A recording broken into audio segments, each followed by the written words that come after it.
Good morning. We have done.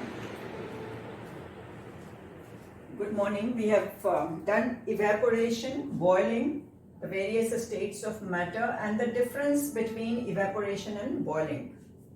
In this unit, in the fourth unit, we'll be doing this part that during the process of evaporation, it produces a cooling sensation.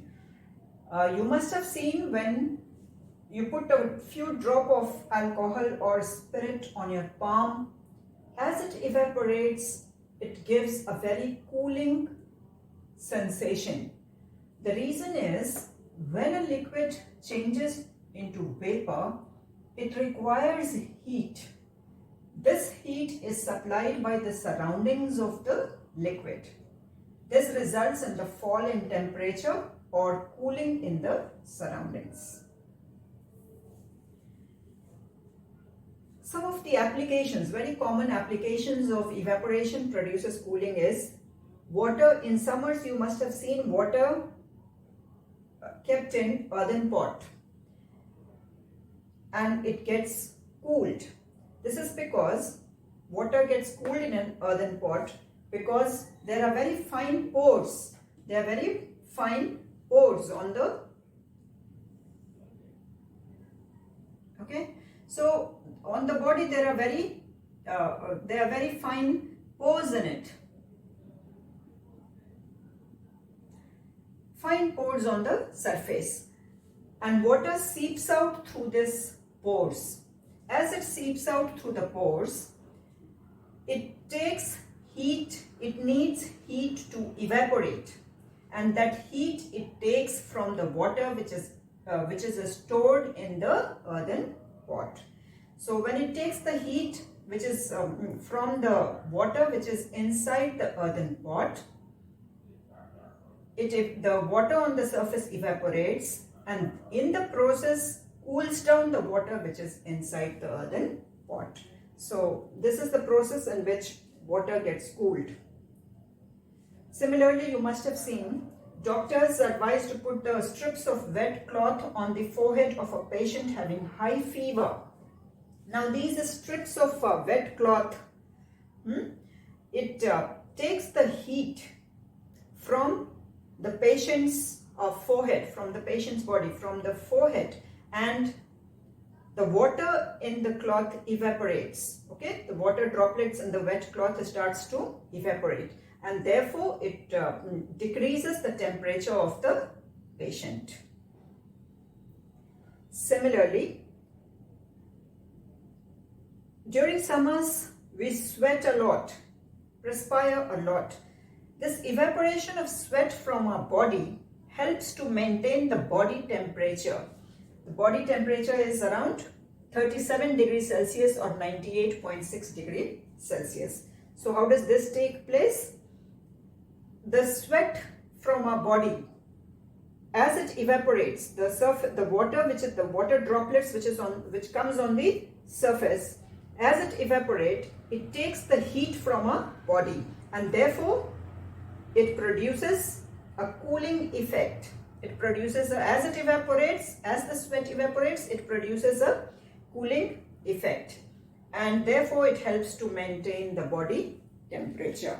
This is all about evaporation.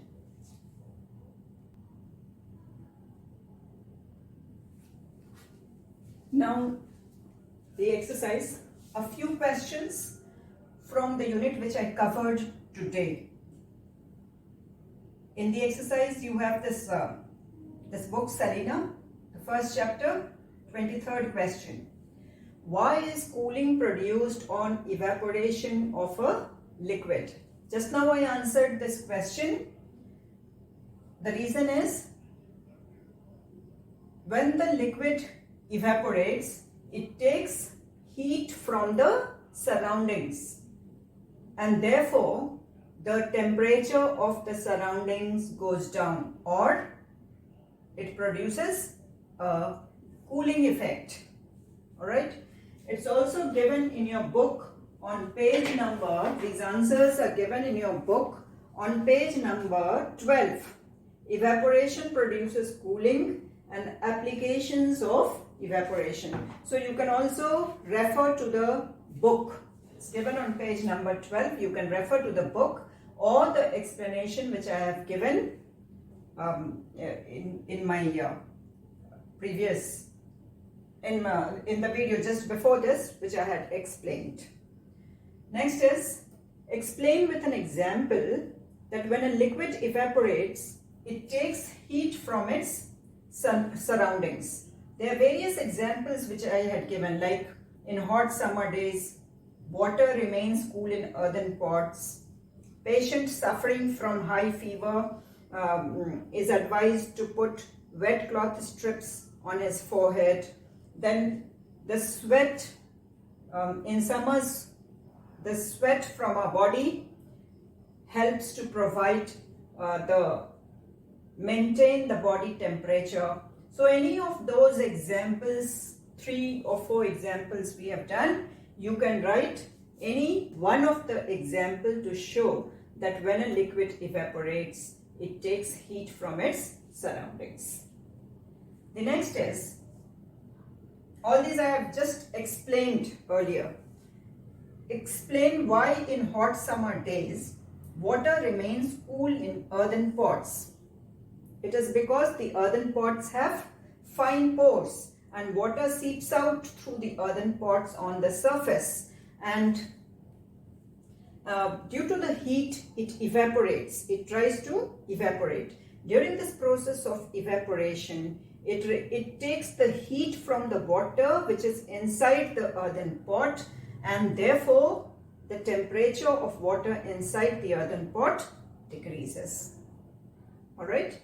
The next is, a patient suffering from high fever is advised to put wet cloth strips on his forehead.